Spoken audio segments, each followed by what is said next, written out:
Hello, my name's David Runciman, and this is Past, Present, Future. Our series about the great political films is getting close to the 21st century, but we're not there yet. Today's film comes from 1989. It's Spike Lee's great Do the Right Thing. It's a film that is in many ways very much of its time, but it's also really of now.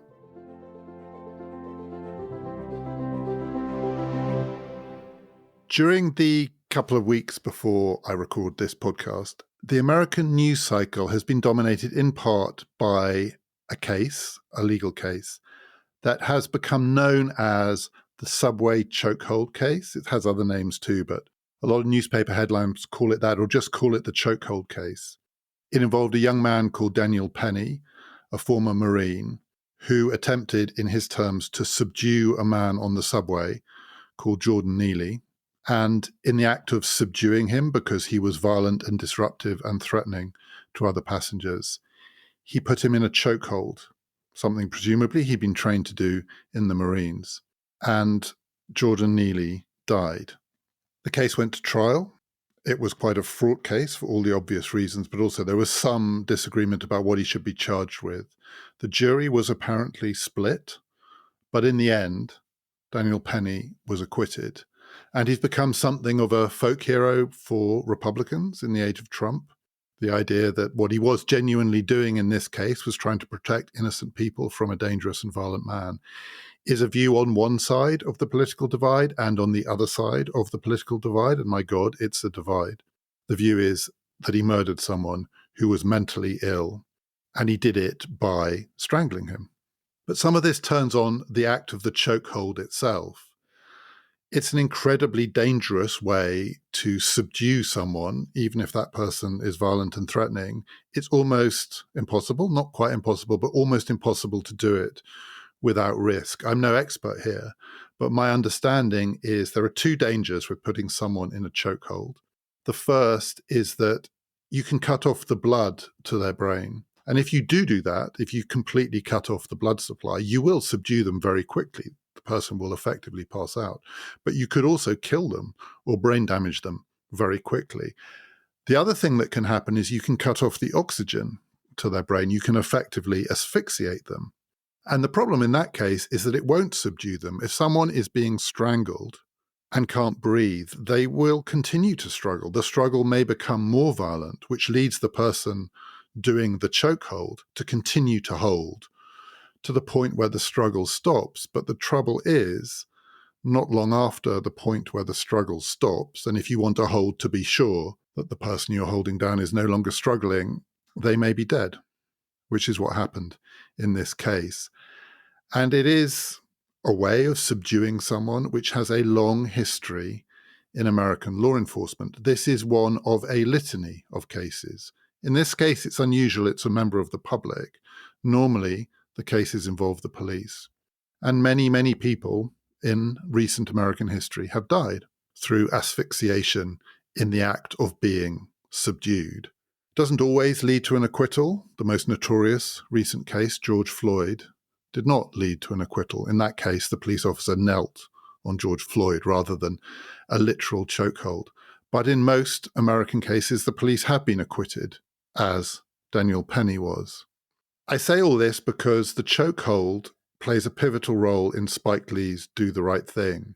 The key scene towards the end involves a white policeman putting a black man, whom he's trying to subdue, in a chokehold. In that case, in the movie, it's using a baton, a stick, around his neck, and he holds him until he has been subdued. And it becomes quickly clear that when the police officer has decided that this man is no longer a threat, is past the point where this man is still alive, and he dies. And after his death, the block where this happens, the block on which the film is set in a part of Brooklyn called Bedford-Stuyvesant, Bed-Stuy, erupts in a riot. And the film climaxes with an outbreak of mass violence because of the chokehold. It connects this film from 1989 to now directly. The film also, at its end, is dedicated to what came before it, which is the litany that goes back well before 1989, through the 1980s and beyond, of black men and black women who have died at the hands of the police, sometimes shot, but often strangled or choked to death. One of the bystanders who witnesses the death of the man in this film, the fictional death, says to the person standing next to him, "It's like Michael Stewart. It's Michael Stewart all over again." Michael Stewart was a real case from 1983 of a graffiti artist who was picked up by the police, who, according to the police, resisted arrest. There are many conflicting statements about what happened. He was taken away and he died. And following his death and an autopsy, it appeared that he had died through asphyxiation. And the police officers in question were acquitted.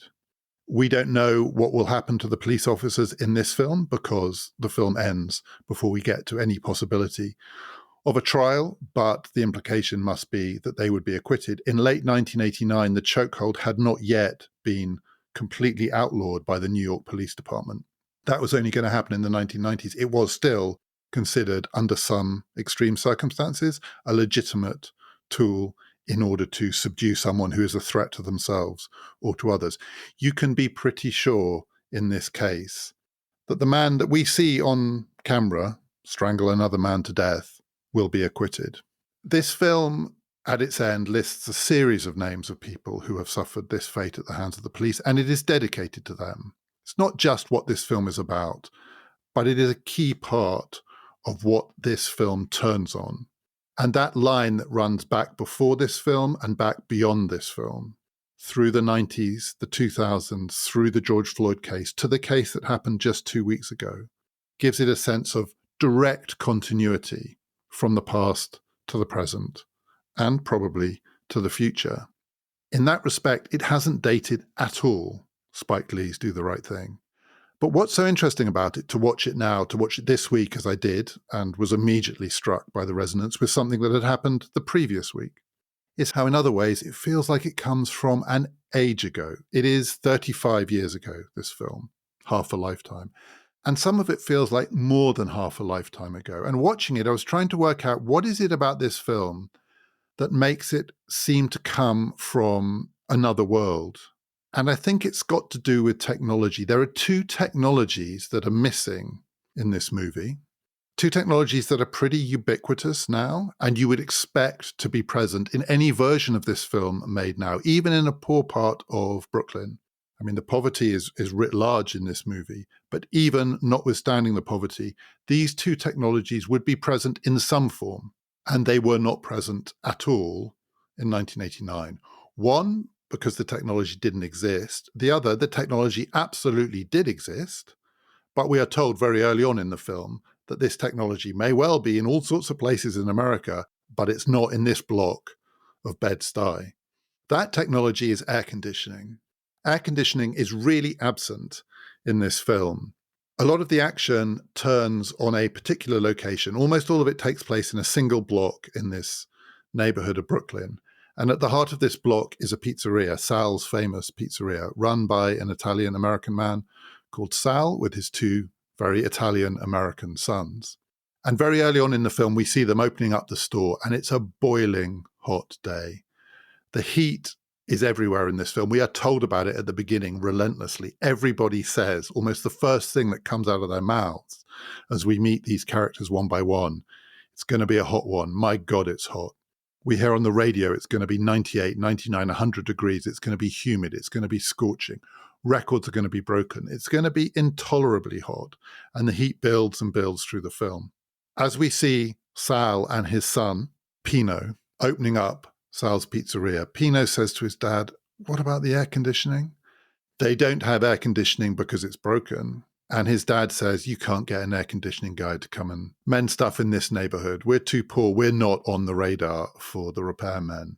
It's not that air conditioning doesn't exist. It's not that it's impossible. It's not that you can't have it.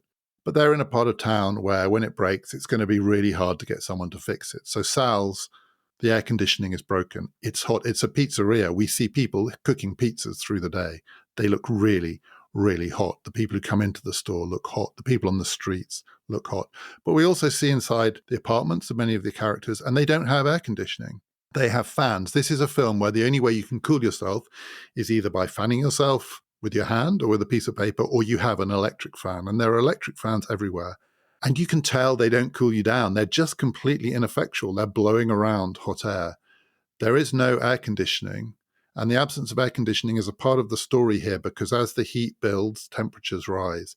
And what explodes on this block is partly a result of the intolerable heat. The other technology that's missing is one that didn't exist in 1989, and that is social media. All of the technology of the digital revolution, phones, social media, all of those forms of communication. It's the thing that you really notice in the climactic scene at the end. The killing, the riot that follows. No one's filming it. If it happened now, as it happened in the case of Jordan Neely, as it has happened in many recent cases, very quickly footage is shared. It's inconclusive footage often. People filming things from different angles. If you film someone being choked to death, it really depends what you manage to capture on film, and no one will ever agree on what's seen. I talked in the last episode about the Rashomon effect, what happens when one story is told by 7 different people from 7 different points of view. Social media does that in every case. But what there is film. There is footage.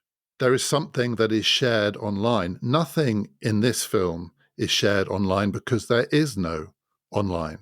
This is a face-to-face world. Everything that happens in Do the Right Thing happens in a very contained physical location in which people live together. Many of them encounter each other regularly on the street or outside their apartments, on the stoops of their apartment buildings. There's a lot of social interaction outside, partly because it's so hot, but partly because people are all in the same place. And the only communication is going to be face-to-face, apart from the telephone. There is a telephone in the pizzeria. There seems to be just one phone. It's a pay phone. Calls come in and calls go out.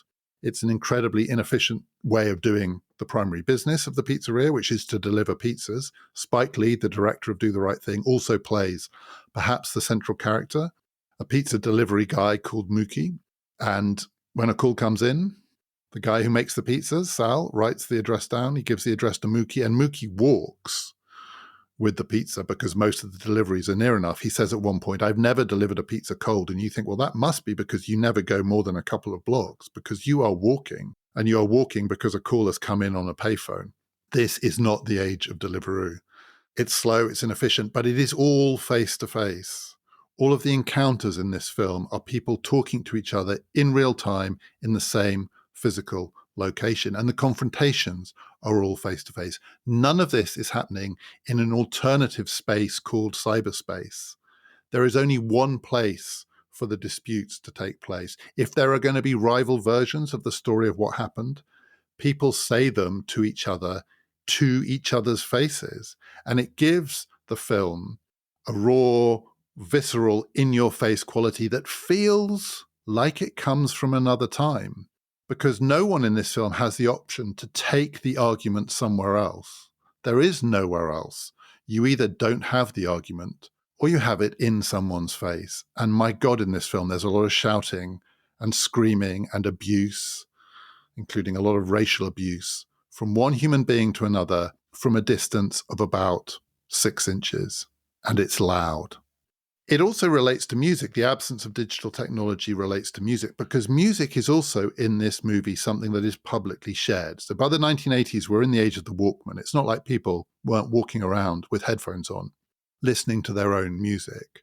But it wasn't ubiquitous in the way it is now. Music has become something personalized. We all have means of accessing our own soundtracks.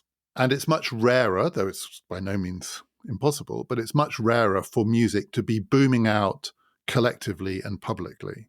In Do the Right Thing, there are 2 sources of music that we encounter in the film. One is a radio station. There is a DJ played by Samuel L. Jackson in one of his earliest screen roles. The radio station is a local radio station. It feels very much like part of the community. At one point, Mookie, the Spike Lee character, walks in to deliver some food, and then he's on air and he's talking to the people too. It's very local. It's music. It's black music. This is a predominantly black neighborhood. And it's everywhere. This music is everywhere. It's kind of in the background, but it's a public thing. It's a shared thing. Radio is a shared thing. The other source of music comes from a character called Radio Rahim, who throughout the film carries around an enormous boombox. At one point, we see a close-up of it, and it's called the Super Jumbo boombox. It's absolutely massive. Sometimes he carries it in his hand, sometimes he puts it on his shoulder, and he plays it loud. And he plays it loud through the streets. And he mainly plays the same stuff over and over again. He plays NWA, he plays gangster rap, he particularly plays Fight the Power, which is the theme song of this film. It's the music that the film opens to, an extended montage of Rosie Perez dancing to Fight the Power. And Radio Rahim is not on screen much in this movie, but he crops up all the time. And a couple of times he goes into Sal's pizzeria with his boombox playing this music really loud. And that is the flashpoint. The first time he does it, Sal tells him to turn it down. He refuses, Sal insists, and in the end, he turns it off so that he can buy his pizza.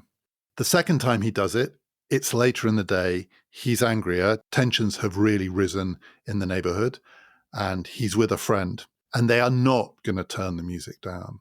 And the confrontation gets more and more heated. And in the end, Sal gets out a baseball bat and he smashes the boombox. He smashes the Super Jumbo to smithereens. Everybody is horrified. You do not do this to Radio Rahim. Radio Rahim is a big guy. Radio Rahim drags Sal out of his pizzeria and he starts to strangle him. And that's when the police arrive. And the police see Radio Rahim strangling Sal and they intervene by strangling Radio Rahim. Would Rahim have killed Sal? We don't know, but we have to think that it's possible. In the end, the police kill Radio Rahim. And then it all kicks off. Mookie, the Spike Lee character, throws a trash can through the window of Sal's famous pizzeria, and the crowd bursts through. They strip the till, they strip the joint, they burn it to the ground. It's a riot.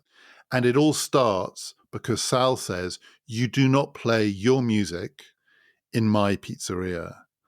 And Radio Rahim says, "I play my music wherever I want to play it. It's my music." And this only happens because the music is coming out of a boombox. It is not coming out of a set of headphones.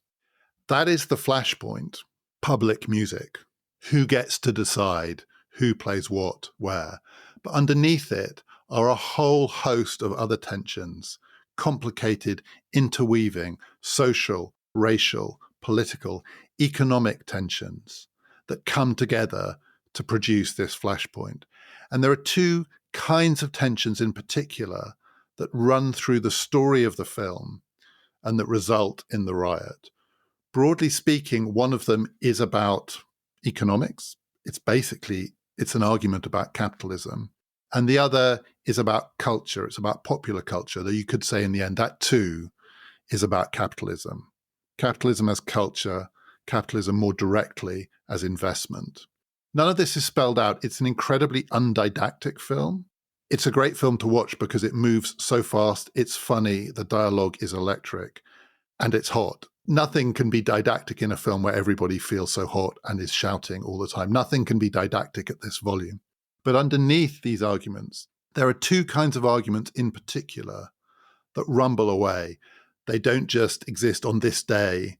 It's not just because the temperature is rising. One of them is about the two stores that exist on the block, the two thriving businesses on the block. One of them is the pizzeria, and the other is a Korean grocery store, kind of all-purpose store run by a young Korean couple. And yet this is a predominantly black neighborhood. There are no black stores, black-run, black-owned stores on the block. And that's the question. Why, given that almost all the clientele of these two businesses are black, are neither of them run or owned by black people? And this argument is had by some of the characters. In particular, there's three men who are sitting on the street, three middle-aged black men. They have the argument about the Korean store, and they want to know, in the words of one of them, why this couple, who, as he says, only got off the boat a year ago, already have a store. And given that they already have a store, why do we all shop there? why don't we make sure that we shop at a black store? There is no black store, so why don't we refuse to shop at this store? The answer is because it's convenient. It's the only store on the block. But he still wants to know, why is it a Korean-run store? And he's angry. I mean, there is deep racial antagonism in the way he talks about this Korean couple. And behind that antagonism is a question, which is, where did they get the capital for this? You don't get to open a store unless someone will finance it. And if they are only a year off the boat, there are only two possible sources of finance. None of this is spelled out. It's all implicit. But either they got money from the bank, or they got money from their community. Maybe they got money from Korea. Maybe the Korean community in New York, in Brooklyn, have stumped up the capital for this. They've funded them. But someone is funding this thing. And the reason there are no black stores on the block is that it is much harder for black owners of little businesses to get the funding. And this is partly systemic racism. Banks don't lend to black would-be business owners in the way they would lend to Koreans. They have a racial hierarchy of who they think is a good risk. But it's also implicitly a question about solidarity. Why do we shop at this store? If this store has been funded by Korean money, but the clientele is not Korean, it depends then on black money to keep going. Why don't we have equivalent solidarity to the Korean community? Why aren't we funding and spending our money in black-owned stores? And they don't have an answer to that question. But it suggests that there's a kind of choice at work here, which is to blame it on racism or to blame it on the absence of solidarity. And the characters in this film, they do argue this out. It's only in passing, and it's only at one remove to the center of the action. But one of the questions is, if we want in our neighborhood, the black neighborhood, the businesses to be black owned, should we be doing something about it? Maybe boycotting these stores? Maybe having some form of collective finance of our own? Or are we the victims of a system which will never allow us to own our own businesses? Should we eschew the convenience of this? Or should we accept that given where we are, the only way we are going to have a convenience store in our neighborhood is for it to be Korean owned? That's one of the questions. And then it cuts across another question, which is about culture. Because the argument that provokes the boombox incident, that provokes the strangulation, that provokes the strangulation, that provokes the riot, is an argument about a boycott. There is a character called Buggin' Out, a black character in the movie, who has an argument with Sal early on in the film when he goes in to buy pizza, and who decides to boycott Sal's pizzeria. But he doesn't boycott the pizzeria for the economic reasons that some of the characters talk about, suggesting they should boycott the Korean convenience store. He boycotts the pizzeria, or at least tries to organize a boycott of the pizzeria for cultural reasons. His grievance with Sal is not that he has a pizzeria in a black neighborhood. That's fine. He wants to be able to buy pizza. Some of them say, we grew up on Sal's pizza. And if the question is, how did Sal get to open a pizzeria? Sal has a very clear answer to this, because his son, played by John Turturro, Pino, says to him, Dad, why don't we sell up? Why don't we move out of here? Like, there's so much antagonism. And the son is racist. He just says terrible things about their black clientele. Why don't we go and serve pizza to the Italians? Why don't we open a pizzeria in our neighborhood, the Italian neighborhood? And his dad, with impeccable economic logic, says, because there are already enough pizzerias in the Italian neighborhood. There is no other pizzeria here. We have a captive audience for what we sell. If we open a pizzeria back there, presumably because they don't look great, these pizzas, we're going to be outcompeted. No one is competing with us here. We have a monopoly. Trust me, son, we're better off with a monopoly here than trying to sell pizza to the Italians. The boycott is because in Sal's Pizzeria, there is what's called the Wall of Fame. And on the Wall of Fame are famous people. Not in this case, you have to believe, people who've eaten in the restaurant. I don't think anyone's meant to think that any of these people have wound up in this part of Brooklyn and have eaten Sal's famous, fairly disgusting-looking pizzas. No, they're just up there because they are famous Italian Americans. This is Sal's place, it's Sal's business, it's his family, it's his heritage, and he wants Italian American heroes on the wall. So there's Frank Sinatra and Sophia Loren and Al Pacino and Robert De Niro, Sylvester Stallone, who was of Italian heritage, and so on and so on. all of the great names of Italian-American culture. And what Bugging Out wants to know is, Italians don't shop in your pizzeria. Where are the black people on your wall? Why do you only have Italians on your wall? And Sal says, because this is my joint, and it's an Italian-American joint. And Bugging Out says, it's not an Italian-American joint. It's a black joint, because your clientele are all black. You have to put black people on your wall. And Sal refuses. He says, it's my store. I do what I like in here. My house, my rules. So Bugging Out decides to organize a boycott. Unless Sal puts black people on the wall of fame, black people are not going to shop in his pizzeria. He doesn't get many people to support him in this boycott. In fact, in the end, he only really gets one, Radio Raheem, the man with the boombox, hence the explosion of violence. But this theme is also bubbling away through the film. It's about cultural capital.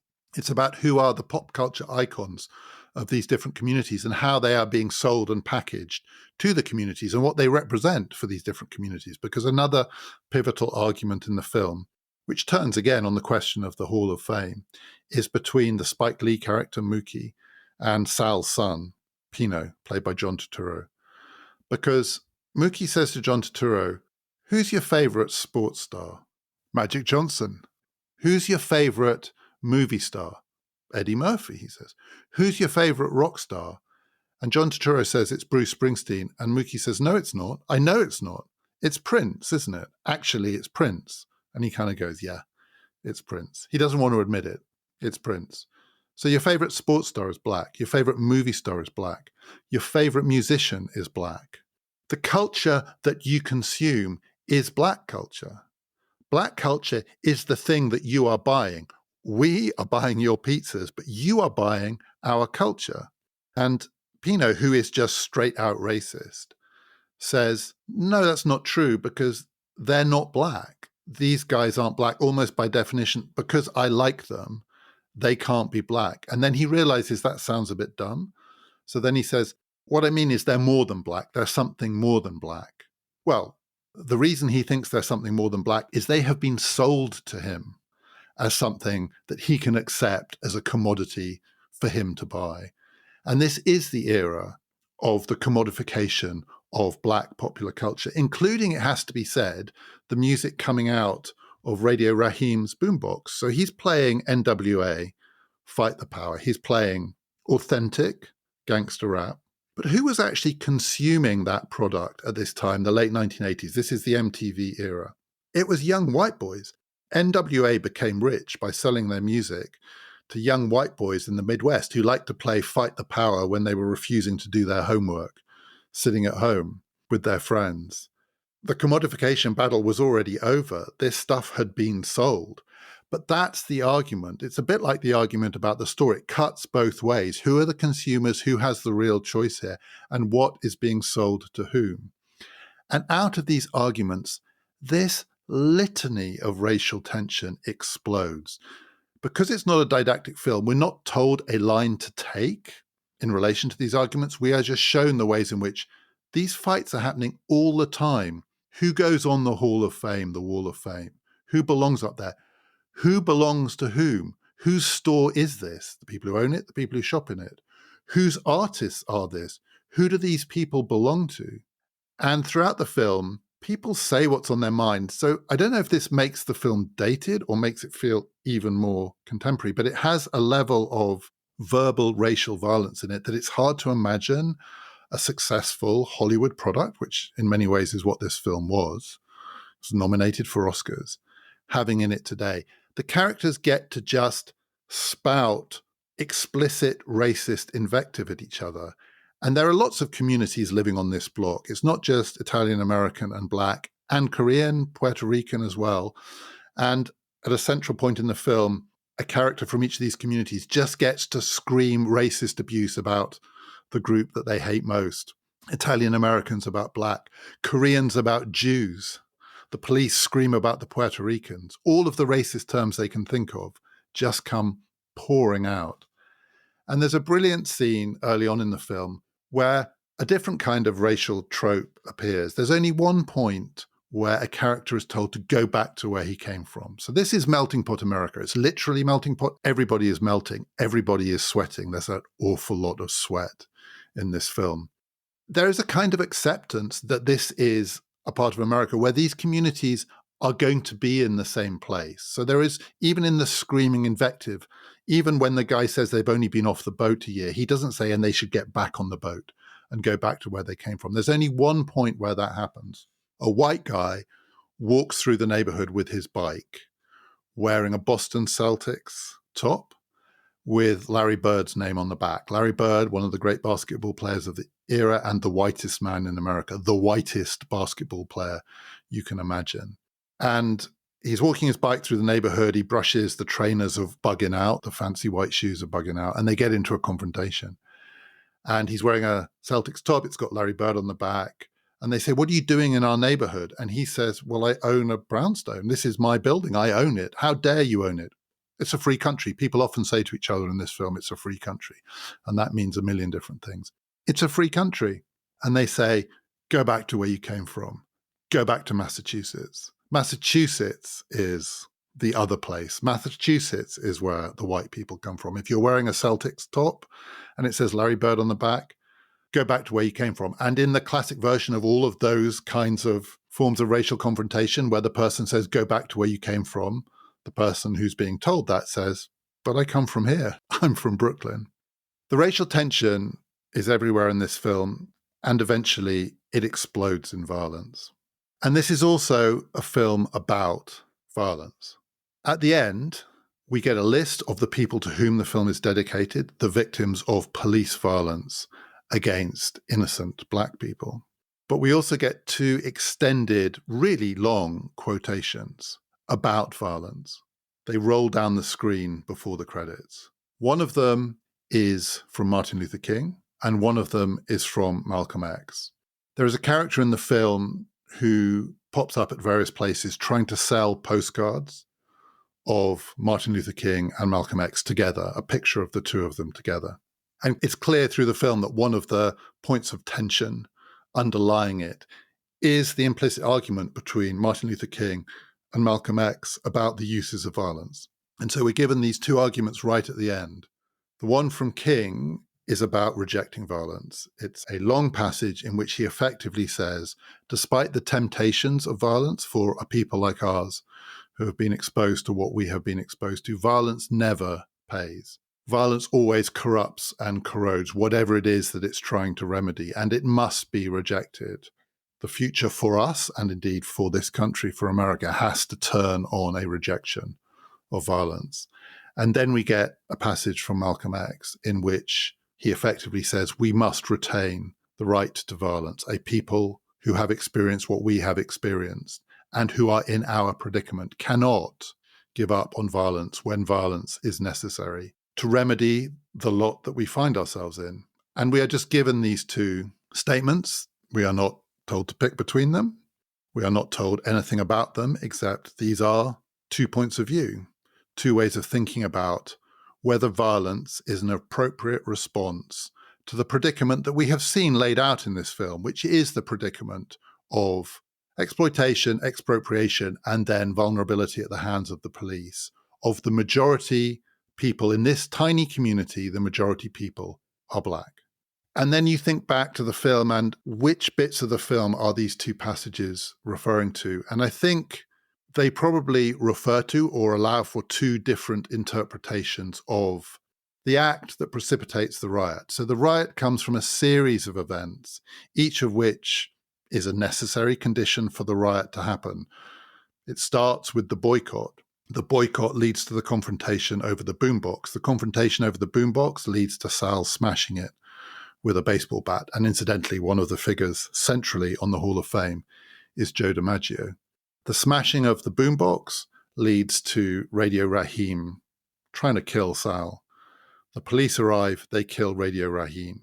But what is the, at that point, sufficient condition for the riot is that Mookie, the character played by Spike Lee, who is in some ways less angry, although not in all ways, than many of the other characters, he's calmer at points, And he has a kind of sideways glance response to the things that he's seeing around him, although he's also often making the argument to his employers about their mistreatment of the people who are their customer base. But the violence doesn't seem to flow through him. So it comes as a shock and a surprise that he's the person who picks up the trash can and throws it through the storefront window. And that's the act that creates the riot. Would there have been a riot without that? Maybe, maybe not. It's hard to say. But once that happens, the violence explodes. But there are, as with many parts of this film, two ways of reading that act. And many critics at the time said that the film was inciting violence. The director, the writer, the star, Spike Lee, he's the guy who picks up the trash can. What is he saying in this film? Is he saying rioting is a legitimate response to police violence? Well, he's not saying that because he's not saying anything as explicit as that. But certainly it is the case that he made the choice as the screenwriter. Any of the characters could have picked up the trash can. It's his character who does it. But there are two ways to read it. And the alternative way to read it is that when the trash can has gone through the window of Sal's famous pizzeria, you know what's going to happen next. It's going to be burnt to the ground. But there was an alternative possibility. Radio Rahim was trying to kill Sal, and the police came and rescued Sal by killing Radio Rahim. And now there is a big, angry crowd gathered saying, we know this story, remember what happened. And Sal is still there, and the police have fled by this point because they've taken Radio Rahim off to prepare their cover-up. There's a possibility that Sal is going to be killed. And there is a way of reading what happens that Mookie directs the violence not to a person, but to property, which is where it should appropriately be directed, because at the background of all of this is an argument about property and capital. And he directs the violence towards the pizzeria itself and not to the man who owns it. The man who owns it, I don't think Mookie or probably anyone else, maybe not even Radio Rahim, wants to kill. There is affection for Sal in the neighborhood. There's no affection for his monstrous son, but there is affection for Sal. He's a kind of father figure in a film that has a number of father figures. And by throwing the trash can through the window, maybe he saves Sal's life. But at the same time, he guarantees the destruction of Sal's business. And it is an explosion of violence. It is chaos that follows. The next day, in the climax of the film, Mookie and Sal meet outside Sal's burnt-out pizzeria. There's nothing left. His business has been destroyed. His livelihood has been destroyed. He's been there for 25 years, and it goes overnight. Who's to blame for this? Well, because of that sequence of events, as with so much in this film, anyone can find anyone to blame. Is it Radio Rahim's fault for playing the boombox? Is it Buggin' Out's fault for organizing the boycott? Is it Sal's own fault for smashing up the boombox? Is it Radio Rahim's fault for throttling Sal? Is it the fault of the police for strangling Radio Rahim? Is it Mookie's fault for throwing the trash can through the window? Is it the crowd's fault? Is there a kind of collective responsibility for what happened? Is it nobody's fault? Is it righteous justice that this pizzeria should be burned to the ground? After all, Radio Rahim is dead, and the police aren't going to pay the price. Sal should pay the price. They don't spell it out, but it's clear they both know that argument could go on forever. Whose fault is this? Instead of which, when Sal says to Mookie, "You've destroyed my business," Mookie says, "You'll be okay. You get the insurance. You'll be all right. You can start again somewhere else. We haven't actually destroyed your business." Again, by implication, because you have access to the thing that we don't have access to in a world in which the people with the money and the people with the power were profoundly prejudiced against Black communities in terms of offering basic resources. And those resources include finance to start a business and insurance to insure a business. It was all, and in many places it remains, much more expensive. The old line about the trouble with being poor is it's so expensive to be poor because no one will lend you money and no one will insure you against risk. Spike Lee, the Black character, says to Sal, who is Italian-American but crucially white, "You'll be okay. You've got insurance." And Sal doesn't deny it. At the end, there is still that fundamental difference. Apparently, Spike Lee shot a more reconciliatory ending to the movie, in which Mookie and Sal actually kind of agree to make up, come to a shared understanding that maybe they were both complicit in what happened, and Spike Lee dropped that ending for this ending, which is not as confrontational as it might be, but has this sharp edge to it. You are okay. He doesn't say, and I saved your life, but that's also implied. And that's where the movie ends. In that choice between Martin Luther King and Malcolm X, violence, retain the right to violence, eschew the right to violence, there is a third figure that hovers just in the background, a third leader of the Black community, Jesse Jackson, who again gets a name check in this film. A lot of characters get name checks in this film. Donald Trump gets a name check in this film from 1989. At one point, jokingly, Sal says that, what's he going to do, sell up and become a real estate magnate? And then people joke that this is going to be Trump pizzas. That's all Donald Trump was in 1989, a kind of joke, real estate magnate. Jesse Jackson features. One of the arguments that the racist Pino has with Mookie is about the leaders of the Black community. He says, you're Jesse Jacksons and you're Louis Farrakhan's, although he can't pronounce the names right. I don't care about these people, he says. Jesse Jackson, Louis Farrakhan, is the 1989 version of Martin Luther King and Malcolm X. Louis Farrakhan is Malcolm X in that argument. Jesse Jackson is Martin Luther King. Jesse Jackson, as a young civil rights activist, was on the balcony on the floor below of the motel where Martin Luther King was shot in 1968. In 1988, the year before Do the Right Thing came out, Jesse Jackson ran for president. He'd run in 1984 and done remarkably much better than people thought he would. He came third in the Democratic nomination process. In 1988, he came second to Michael Dukakis. Not a close second, but a pretty close second, given in 1988, it was inconceivable to almost all Americans, Black as well as white, that America would ever elect a Black president. But Jesse Jackson hovers in the background of this film because the very last thing that we hear in this movie is the DJ, played by Samuel L. Jackson, talking about the cleanup after the riot.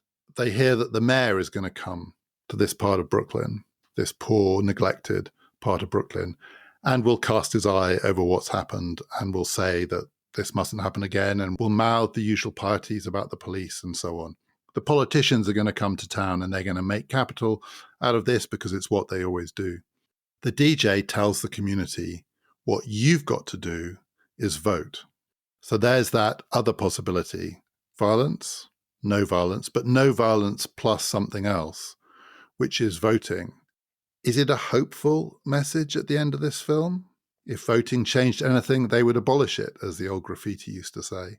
But Samuel L. Jackson, the DJ, sounds like he means it. It's 35 years ago, and people have been voting for 35 years. America did, to many people's astonishment, get a Black president, Barack Obama.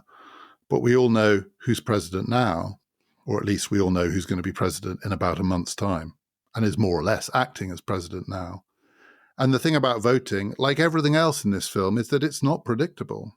It's not predictable exactly which communities will vote for whom. Something else that people learned with the re-election of Donald Trump. Not everything in this film has aged well. There is a sequence in which Rosie Perez, who plays the girlfriend of the Spike Lee character, gets the Spike Lee character to rub ice over her naked body to cool her down. Even then, I think for a lot of people it was jarring. It looks like an MTV video. This is the age of the MTV video, and bits of this movie have that feel to them. Not many, it has to be said, but bits. But this sequence in particular, her body, the ice cubes, the sweat, the steam, it could be a Motley Crue video, and it jars. And apparently Rosie Perez didn't like doing it, and she subsequently complained to Spike Lee, and Spike Lee has apologized for it. It feels very 1989. The portrayal of women in this film feels very 1989.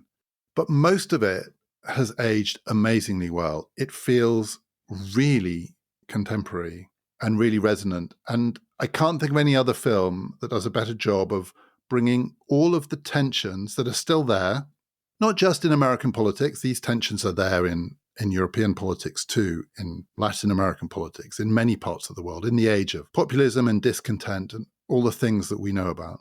racial tensions, economic tensions, community tensions, tensions about celebrity, who claims which celebrities, the power of celebrity, the power of corporations, about arguments about insurance and debt, all of it, all of the arguments about how capital works. It feels very, very contemporary, and it does an amazing job of bringing all the arguments together through a story that speaks for itself. The story does not feel contrived. It does not feel didactic. It does not feel as though it's been engineered to allow these different tensions to run together. They just do. It almost feels natural. And it's a liberated film because people speak their minds in this film. They say the most shocking things to each other in an equal opportunity way. Everyone gets a turn to scream racist abuse. Everybody does. But what makes it feel different, what makes it feel like it's not of now, is that it all happens in one place. It all happens on one block. It all happens in a contained geographical area. No one has anywhere else to go. Everybody has to do it in one place, face to face. And that's what's different from now. So these arguments are all still present now. They're all still bubbling away. Some of them are hotting up. All of them have the same teeth under certain circumstances as they did then. Nothing has been resolved. Police violence has not been resolved. Capitalism has not been resolved. These racial tensions have not been resolved. All of it feels present. But the difference is all of it then happens in physical space. And now much of it happens in cyberspace, which means that there is no one place that you could film now where all of these things are contained. Everything leaks out from everywhere to everywhere else. This is Elon Musk's world as well as Donald Trump's world. Trump is a continuity from 89 to now. Elon Musk is not. Elon Musk is our time, not that time. And in a world of social media, in a world in which everything leaks online, the one thing that you couldn't do now, but that Spike Lee does miraculously in this film, is contain all of American politics in one place. A reminder, there are a couple of bonus episodes available now to accompany this series, part 1 and part 2 of my take on Claude Lanzmann's Shoah. You just need to sign up to PPF Plus to get those and all our bonuses and ad-free listening. Go to ppfideas.com. It's very straightforward. I hope everybody is still having a lovely Christmas. Our next episode is our final one for 2024. It's another film that in many ways feels very of now, and in other ways has not aged well at all. I'm going to be talking to the writer and journalist Helen Lewis about David Fincher's Fight Club. Do join us for that. This has been Past, Present, Future, brought to you in partnership with the London Review of Books. Past, Present, Future is part of the Airwave podcast network.